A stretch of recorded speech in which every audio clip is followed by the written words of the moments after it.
That's who we are. I like to say in the Children's Law Center, children are us.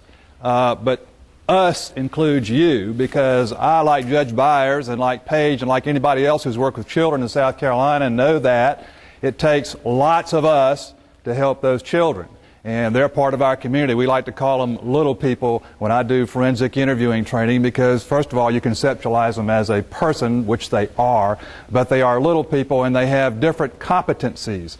And once again, let me borrow from forensic interviewing and say we like to consider children first when we're doing forensic interviewing of abused children. And what we try to do in our forensic interviewing is allow the competence of the child. And that's what you all are doing in your work, whether it's foster care work, whether it's DSS child protection work, whether it's working with a juvenile who might be at risk for some reason. You're allowing the competence of that child. And one of our jobs at the Children's Law Center is to serve as a resource for you in several of those areas. I'd like to tell you that the General Assembly is also very interested in children's issues. I'm going to show you what they did in 2006 in a very broad view sort of way, and I'm going to kind of give you a hint of what they might be wanting to do in this legislative session. You've probably already read about some of the activities they're concerned with juveniles who get together. They call them gangs. I don't like using that terminology because it's politically charged, and children get together for lots of different reasons, some of which may be legitimate, some of which may not be legitimate. I just hate to politicize the debate. We certainly have issues along that line, and we certainly need to address them, but I think we ought to do them in a way that makes sense from what the children tell us and from what the numbers of children tell us and from what their activities tell us. So, without further ado, you have in your packet, and I'm not going to be able to cover everything, but sort of a breakout of all the highlights of the laws, and it's got statutory citations if you're curious, like lawyers are, to go read those citations. Don't feel like you have to. I will hit the highlights during this presentation. I'm just going to use this PowerPoint to kind of help me do that. And the first thing I want to talk about is the legislature's concern about sexual activity among teenagers. We have a criminal sexual conduct statute in the South Carolina that talks about sexual relations among various types of people, adults and teenagers and adults and kids and kids and kids and that kind of thing. Prior to July 1st, 2006, if you were 17 years old and you happen to have what's called sex, for lack of a better word, with a 14-year-old, you're subject to prosecution under our criminal sexual conduct statute. And let me tell you the problem with that. Nobody here would probably say that it's great for teenagers to go out and have sex with each other. That's not what we're saying. Lots of reasons that's not great. They're not mature. Bad things happen from a disease point of view. We end up having children, again, that maybe not able to be taken care of, so that's not the point. But here's what the point of the legislature was. Do we really want to criminalize that kind of conduct, consensual conduct among teenagers, when criminalizing it means they might go to some place like Department of Juvenile Justice and it might not be as hospitable as what Judge Byers talked about? Do we want to put them on the sex offender registry for the rest of their natural life?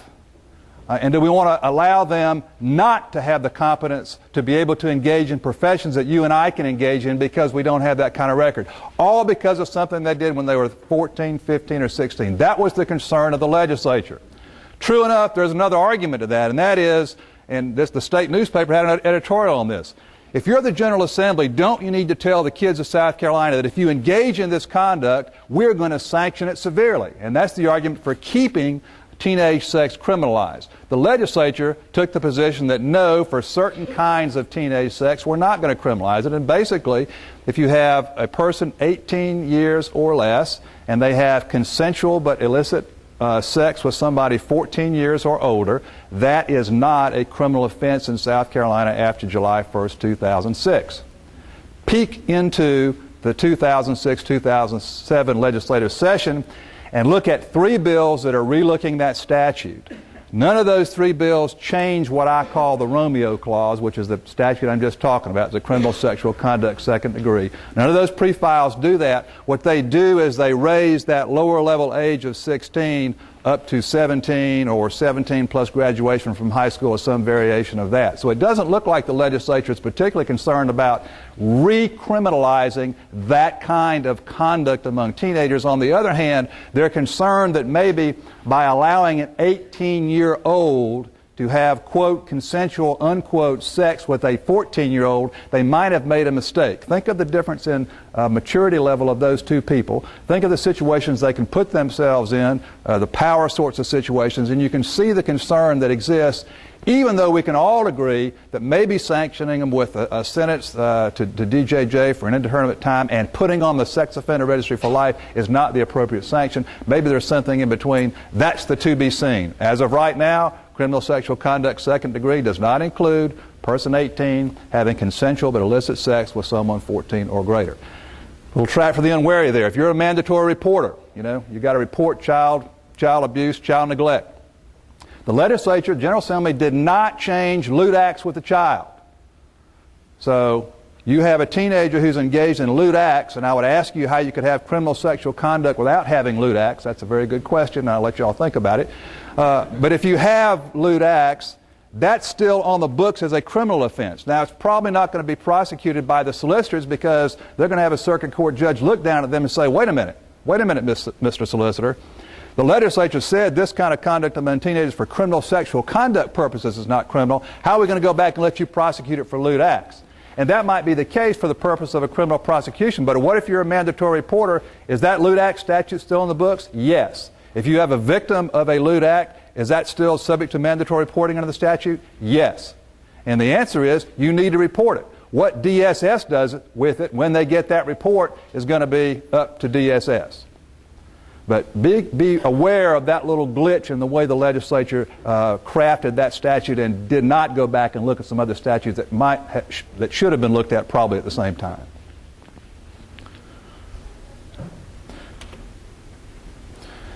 Another aspect of this law, which is called Jesse's Law, and just ironically, Jessica Lunsford is a 9-year-old child who was killed in 2005 in Florida. She was abducted from her home and killed by a sex offender who lived about 3 houses down. Ironically, the guy's name is Mr. Cooey, and he was convicted last week, sentenced to death for that crime. And so Jessica's story, I think at least that part of it, that loop is closed. But we call that law from last year that the legislature did by changing criminal sexual conduct and enhancing penalties. We call that Jesse's Law in memory of Jessica Lunsford. And as I said, the final chapter has sort of been closed on that book, thankfully.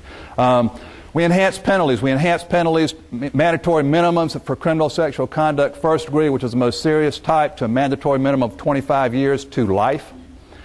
We said that if you have engaged in that kind of conduct before, either as a juvenile or an adult offender, the second time you engage in that kind of conduct, which I call criminal sexual conduct first degree, basically some sort of sexual intercourse with a child 11 or under, if you do that the second time, you are subject to the death penalty in South Carolina.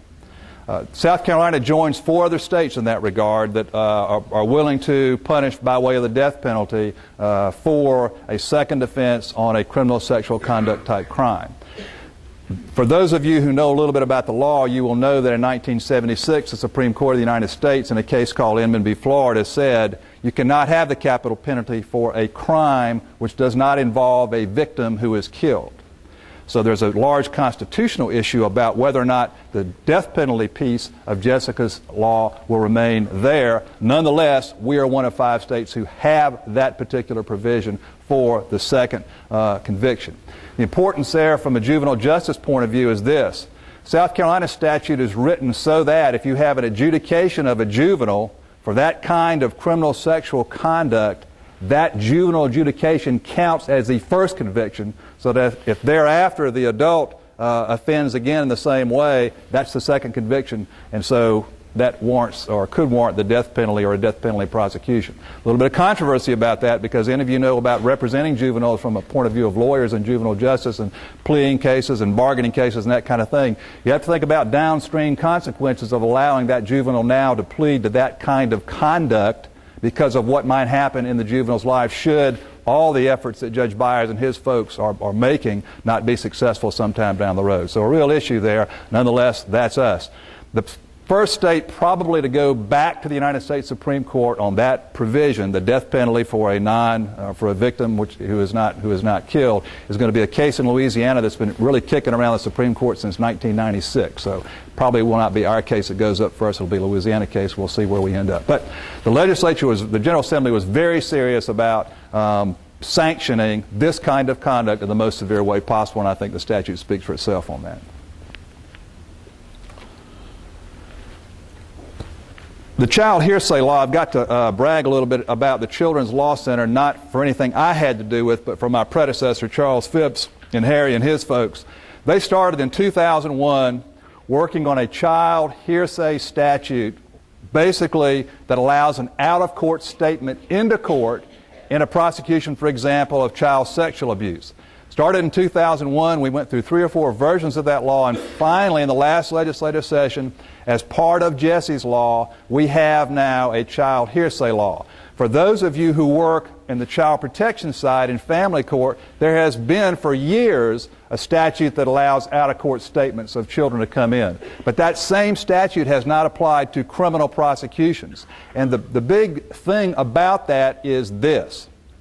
A child 3, 4, or 5 years old who is a victim of sexual abuse of some kind will disclose that abuse in a number of ways, and hopefully nowadays in South Carolina, one of those ways will be through a formal forensic interview, an investigative interview.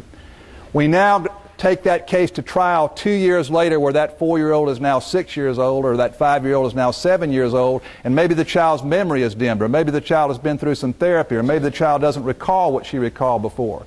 With this statute, we can now take that out-of-court statement, if it meets the requirements of the statute, and we can introduce that in the prosecutor's case. It helps us, number one, to get pleas from defendants when they see the evidence in the forensic interview. So that's a help because we then don't put the child through the trauma of having to testify. The statute does, however, require the child to testify at the criminal proceeding if there's not a plea, and the child has to be able to testify about the circumstances of the disclosure and be subject to what they call cross-examination. In other words, we have to have somebody who can answer questions by the other side, the solicitor and the judge. So we still have to put the child on the stand. And people say, well, in fact, some legislatures ask, well, how has the hearsay statute gotten us anywhere if we still have to put the child on the stand? And the answer to that is, it's a step along the way. You all know from your work with children, we don't revolutionarily change children's lives. We evolutionarily change their lives, one act at a time, one task at a time, one thing at a time. Same thing with the hearsay statute. The Supreme Court of the United States will not allow us to have a hearsay statute that doesn't require us to put the child on the stand. So our hands are tied. We've gotten the best we can get with South Carolina's hearsay statute, which will allow that investigative interview to come in the solicitor's case. And we've helped that child hopefully to get a plea out of the offender, or if not, have a stronger case on the part of the solicitor. For those of you who are curious, you could go on Judicial Administration's website and look at prosecutions of child sex offenses. You'll find that with respect to criminal sexual conduct and lewd acts, our conviction rate is not that high versus our indictments, and there are lots of reasons for that, but one of the reasons is those are very hard cases to prove when you think about your victim being a 3 or 4 or 5 or 6-year-old child putting through that kind of trauma for years at a time. And having a jury believe that that 4 or 5-year-old can testify about what happened to her years ago. In fact, if you talk to the psychologists and you talk to people who interview children, they can tell you that that child can't. But, you know, juries watch CSI on TV, and they don't want to be believing a 4-year-old child unless we got scientific evidence stacked up here. Well, guess what? In those cases, we generally don't have scientific evidence stacked up. So they're very tough cases to bring. Anything we can do, the child hearsay statute, procedures, to help us in that endeavor, we're getting to where we want to be, which is to get the people that hurt kids out of kids' way.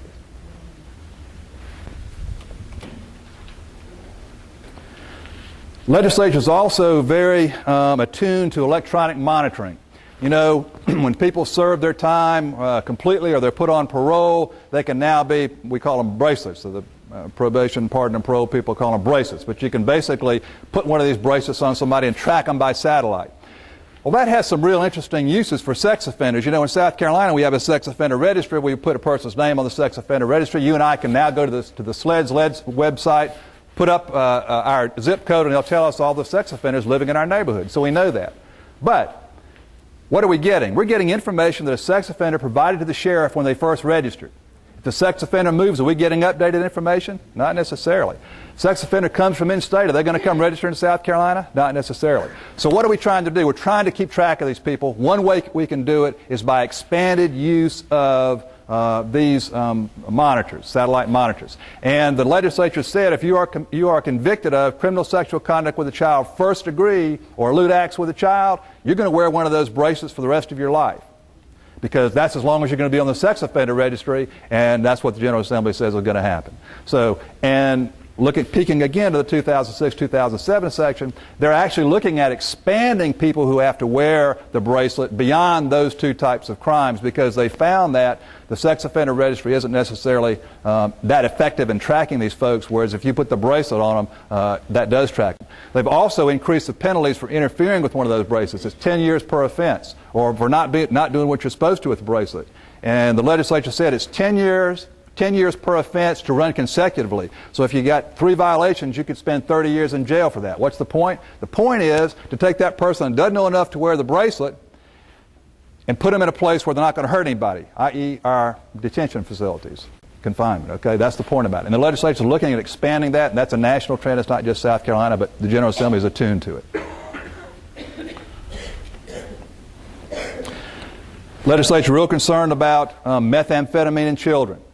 We've criminalized making methamphetamine in the presence of children, selling methamphetamine in the presence of children, and having drug paraphernalia related to the methamphetamine in the presence of children. A separate criminal offense from anything having to do with meth. Good thing. We've got problems with meth labs some places. Actually, that's being driven out by the organized drug people. We still have meth labs in South Carolina. We want to protect our kids. We want to give the word to the people making meth. If you want to make meth and run that risk, you have your children present, you're running several other risks.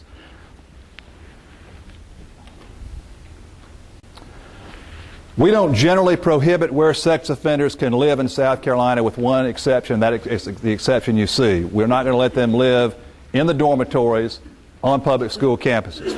There are other states, and you've probably read about these. In fact, there are about 16 states that have prohibitions. Sex offenders, you shall not get within 100 yards of a school, or you shall not do this, or you shall not do that. And there are about 300 or 400 municipalities that have similar ordinances.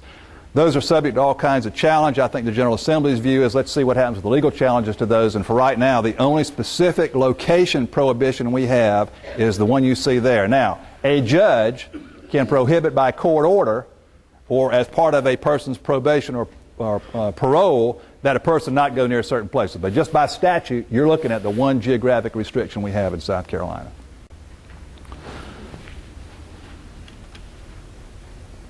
Several family law changes that are very good. De facto custodian is one which recognizes that somebody who's taking care of a child for a long period of time by way of supporting that child financially and taking care of that child can now come into family court and show that they are a de facto custodian and prohibit the mom or the dad who's been away for 12 years from coming in and swooping the child and taking them wherever they want to take them. That person who's now taking care of that child has a leg to stand on in trying to get custody of that child, and that's what de facto custodian statute does. Daniel's Law, which is if you have an infant 30 days less old, you can leave them it used to be at a hospital or outpatient facility. That's just expanded the definition. You can now leave them at a hospital, at a church, fire department, police department. All those facilities must be staffed. But what they did is they expanded the definition of safe haven under Daniel's Law. A couple of changes in the juvenile justice area. Wanted to keep kids away from tobacco, so we have a statute that basically has a $25 civil penalty. A child cannot be put in confinement for that, cannot be sent to DJJ for that. It's a fine. The remedy if the child doesn't follow the rules are you're not going to get your driver's license when you should, or we're going to suspend your driver's license for a while. So that's the remedy for it. So the idea was to get kids away from tobacco without making it a criminal offense and putting them with Judge Byers who really don't need to be if all we're talking about is tobacco, which is for us who are adults a legal substance to inhale, whether it should be or not it is. Okay. Judge Byers talked about a couple of the enhancements of the DJJ system, so I won't cover that. What used to be the Criminal Justice Academy is now going to be run by something called a Law Enforcement Council. What's the bottom line for you guys? Our police officers are going to be better trained. Our law enforcement officers are going to be better trained. There's a governor-appointed council that's going to see to the training. The Criminal Justice Academy will still be there, but they're going to have higher standards, and the legislature has promised to fund some of that training. I say promise because I still think they're waiting to see the dollars out there, and I'm not sure how that's going to work out, but that should help us on the law enforcement side. And for DSS, more funding for DSS for caseworkers so that the caseworkers can concentrate on fewer cases and do a better job with the ones they have, and some other enhancements in that light. And our direct result of that from the Children's Law Center is we're training a lot more caseworkers in our trial advocacy and other areas. I know this has been quick and down and dirty, but you've got detailed stuff in your handouts. I appreciate you being here. I, like Judge Byers and Harry Davis, thank you what you're doing as a volunteer. Our children are not going to grow up to be responsible adults unless all of us have a hand and we realize they are part of our community and we allow their competence. Thank you very much.